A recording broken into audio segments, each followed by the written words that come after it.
Assalamu alaikum, welcome to my channel Learning is a Journey. Myself Arya Zohair, I am a clinical psychologist. Today we will talk about obsessive compulsive and related disorder, जिसको OCD भी आम ज़बान में OCD कहा जाता है।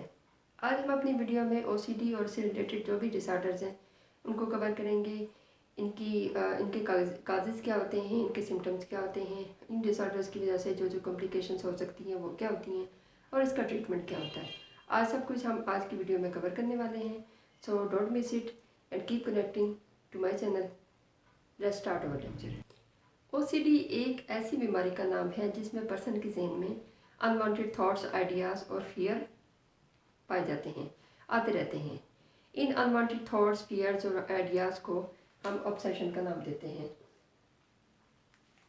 इन unwanted thoughts और fear की वजह से पर्सन जो होता है वो परेशान हो जाता है और इन थॉट्स या आइडियाज़ को बार बार पूरा करने के लिए जो एक्ट पर्सन करता है हम उसको कंपल्शन का नाम देते हैं। ये डिसऑर्डर यूजुअली लेट चाइल्डहुड में शुरू होता है या अर्ली एडोलेसेंस में होता है। इस डिसऑर्डर में पर्सन आमतौर पर अपने इरेशनल थॉट्स के बारे में आगाह होता है, लेकिन वो उनको पूरा करने के लिए बेबस होता है, परेशान होता है। जब तक वो उनको पूरा निकाल लेता, अपनी कंपल्शन बिहेवियर्स को पूरा निकाल लेता, उसको सुकून नहीं होता। इधर हम देख लेते हैं ऑब्सेसिव कंपल्सिव OCD का हम ये एक साइकिल होता है जिसमें सबसे पहले अनवांटेड थॉट्स आती हैं, यानी आपको ऑब्सेशन होती है, ठीक है, फर्स्ट पे। सेकंड पे आप जब आपको ऑब्सेशन होती है तो आपको एंजाइटी फील होने लग जाती है और आप रेस्टलेसनेस हो जाते हैं, यानी बेचैन हो जाते हैं। फिर थर्ड पे हम देख लेते हैं कि फिर आप एंजाइटी को दूर करने के लिए जो बिहेवियर अपनाते हैं उसको कंपल्शन कहा जाता है। फिर फोर्थ में आ जाता है कि जब ये कंपल्शन पूरा हो जाता है, यानी हम बिहेवियर को कंप्लीट कर लेते हैं, तो हमें टेम्परेरी सेटिस्फेक्शन हो जाती है, लेकिन ये थोड़ी देर के लिए होती है। उसके बाद दोबारा से ये साइकिल जो है वो स्टार्ट हो जाता है। ये ऑब्सेशन इतने ज़्यादा स्ट्रॉन्ग होते हैं कि पर्सन को एंजाइटी होने लग जाती है और उस एंजाइटी को दूर करने के लिए उसे कंपल्सिव बिहेवियर जो है वो अडॉप्ट करने पड़ते हैं। सबसे पहले हम देख लेते हैं कि ऑब्सेसिव थॉट कौन कौन से होते हैं। ये डिफरेंट पैटर्न्स के थॉट्स होते हैं। For example fear of contamination. इसमें पर्सन को ऐसा लगता है जैसे कि उसके हाथ गंदे हैं, उसकी पूरी बॉडी गंदी है, ठीक है। उसको ये ख्याल आते रहते हैं कि मैंने उस चीज़ को टच कर दिया है जिसको ऑलरेडी किसी ने टच किया हुआ है, तो मेरे हैंड जो है वो गंदे हो गए हैं। या फिर उसकी सराउंडिंग जो है वो बहुत गंदी हो रही है, डस्ट पड़ी हुई है, मट्टी है इधर, इस तरह के उसको ख्याल आते रहते हैं। सेकंड पे हम देख लेते हैं नीडिंग थिंग्स ऑर्डरली। पर्सन को ये खपत होता है कि हर चीज़ जो है वो तरतीब से रहे, अपनी जगह पे रहे। कोई चीज़ भी अपनी जगह से हिल जाए तो उसको एंजाइटी होने लगती है कि ये चीज़ जो है वहीं यहाँ पे पड़ी होनी चाहिए थी, यहाँ पे क्यों नहीं है। इस तरह के थॉट्स उसको परेशान करने लग जाते हैं। फिर देख लेते हैं डाउटफुलनेस।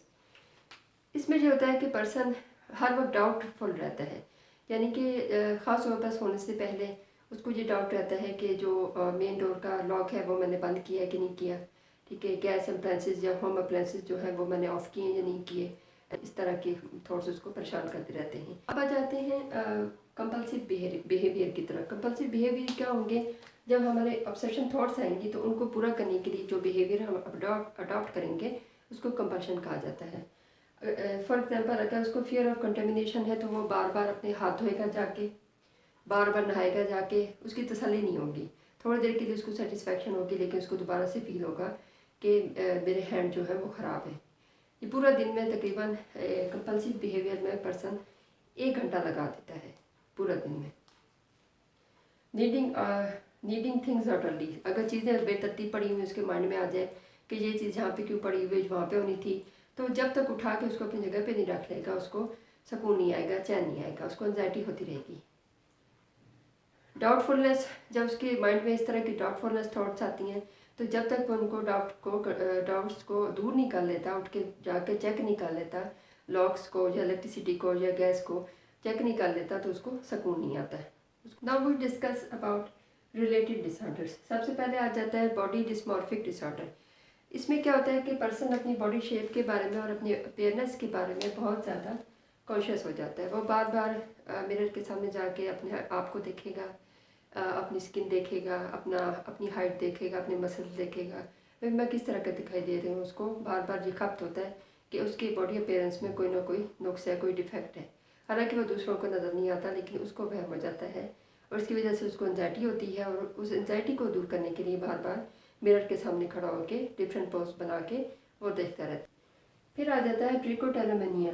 इसमें क्या होता है कि पर्सन अपने हेयर्स को पुल करता है बार बार, उसको उसके माइंड में अगर कोई एंजाइटी चल रही हो, कुछ इस तरह के अनवांटेड थॉट्स या फियर्स या आइडियाज़ चल रहे हो, तो वो सेटिस्फेक्शन हासिल करने के लिए अपने हेयर्स को जो है वो पुल करके देखता है।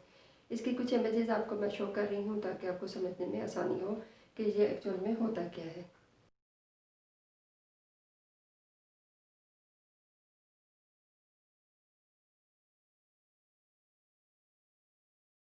इसके बाद आ जाता है एक्सकोरिएशन। एक्सकोरिएशन कहते हैं स्किन पिकिंग डिसऑर्डर को। इसमें पर्सन के माइंड में अगर कोई एंजाइटी चल रही हो या कोई अनवांटेड थॉट्स हो, तो वो पर्सन क्या करता है, अपनी स्किन को बार बार पिक करके देखेगा, बार बार पिक करेगा। ये इंटेंशनली भी हो सकता है और अनइंटेंशनली भी हो सकता है। इसकी भी कुछ इमेजेस मैं आपको शो कर रही हूँ ताकि आपको समझने में आसानी रहे कि एक्सकोरिएशन एक्चुअल में होता क्या है।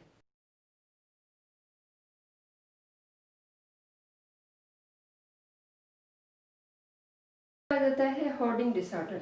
होर्डिंग डिसऑर्डर का मतलब होता है कि कीप वर्थलेस थिंग्स। पर्सन को ऐसी चीज़ें रखने का खपत होता है जो बिल्कुल यूज़ में नहीं होती, बिल्कुल फालतू होती हैं, वर्थलेस होती हैं, लेकिन वो उनको जोड़ जोड़ के रखता है। उनको फेंकने में उसको तकलीफ़ होती है। वो ये सोचता है कि हो सकता है कि फ्यूचर में ये चीज़ें काम आ जाएं, तो उसको खपत होता है, यानी कि उसको ऐसी चीज़ें जमा करने का, यूज़फुल जो नहीं होती ऐसी चीज़ें जमा करने का उसको शौक़ होता है या खपत होता है। वो ऐसी चीज़ें फेंक नहीं सकता। इसकी भी कुछ इमेजेस आपको शो कर रही हूँ ताकि आपको कंसेप्ट क्लियर हो जाए कि होर्डिंग डिसऑर्डर क्या होता है।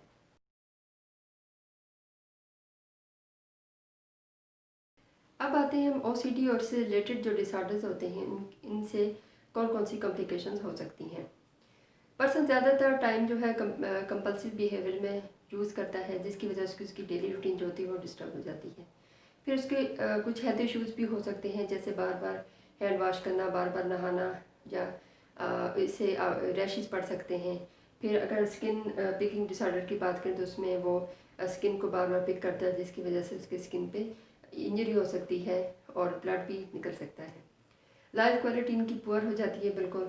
रिलेशनशिप ये रख नहीं सकते, रिलेशनशिप में इनको बहुत ज़्यादा ट्रबल होती है। इनके माइंड में बार बार सुसाइडल थॉट्स और बिहेवियर जो है वो भी अडॉप्ट कर सकते हैं। ओसीडी के काजेज़ की हम बात करें तो सबसे पहले आ जाता है ब्रेन केमिकल्स। अगर ब्रेन केमिकल्स में किसी भी तरह की कोई चेंज आ जाता है तो ये बीमारी हमें हो सकती है। इसके बाद आ जाता है जेनेटिक्स। अगर आपके फोर फादर्स में, आपके जो पेरेंट्स में या फिर आपके जो नियर रिलेटिव्स हैं उनमें अगर ये ओसीडी की डिसऑर्डर पाया जाता है तो हाईली चांसेस होते हैं कि उनके बच्चों में भी आगे ये ट्रांसफ़र हो सकता है। इसके बाद आ जाता है लर्निंग। ये बिहेवियर्स जो कंपल्सिव और ऑब्सेसिव कंपल्सिव जो बिहेवियर्स होते हैं, ख़ास तौर पर ये लर्न बिहेवियर्स हो सकते हैं, क्योंकि अगर बच्चा है उसकी पेरेंट्स को अगर ओसीडी की बीमारी है तो उसके बार बार कंपल्शन बिहेवियर जब वो देखेगा बच्चा तो उन बिहेवियर्स को वो अडॉप्ट कर सकता है। अब आ जाते हैं ओसीडी की ट्रीटमेंट की तरफ। ट्रीटमेंट में देखें तो सीबीटी सबसे पहले आ जाती है, यानी कि कोग्निटिव बिहेवियरल थेरेपी। ये सबसे पहले आ जाती है। इसमें पर्सन के जो इरेशनल थॉट्स होते हैं उनको रैशनल थॉट्स में चेंज किया जाता है। इसके बाद सपोर्ट ग्रुप आ जाता है। सपोर्ट ग्रुप और एजुकेशन आ जाती है, यानी कि आपको फैमिली के मेम्बर इस तरह से सपोर्ट करते हैं और आपको एजुकेट करते हैं कि आप ये इस तरह के बिहेवियर जो अडॉप्ट करोगे तो उसके ये नुकसान हो सकते हैं। इस तरह की उनको ट्रेनिंग दी जाती है। अगर बहुत ज़्यादा सीवियर केसेस हों तो उसमें मेडिकेशन और थेरेपी को साथ साथ देकर चलना पड़ता है। नेक्स्ट वीडियो में इंशाल्लाह हम सीबीटी के बारे में डिटेल से बात करेंगे। ये थेरेपी क्या है, ये किन किन डिसऑर्डर्स पे यूज़ की जाती है और सीबीटी का मेन फोकस जो होता है वो क्या होता है, इसकी टेक्निक्स क्या होती हैं वगैरह वगैरह। इन सबको हम इंशाल्लाह अपनी नेक्स्ट वीडियो में कवर करेंगे। आपको आज का लेक्चर कैसा लगा कमेंट सेक्शन में बताइएगा। वीडियोस पसंद आए तो चैनल को सब्सक्राइब करना ना भूलिएगा। Keep connecting to my channel for more informative videos. अल्लाह हाफिज़।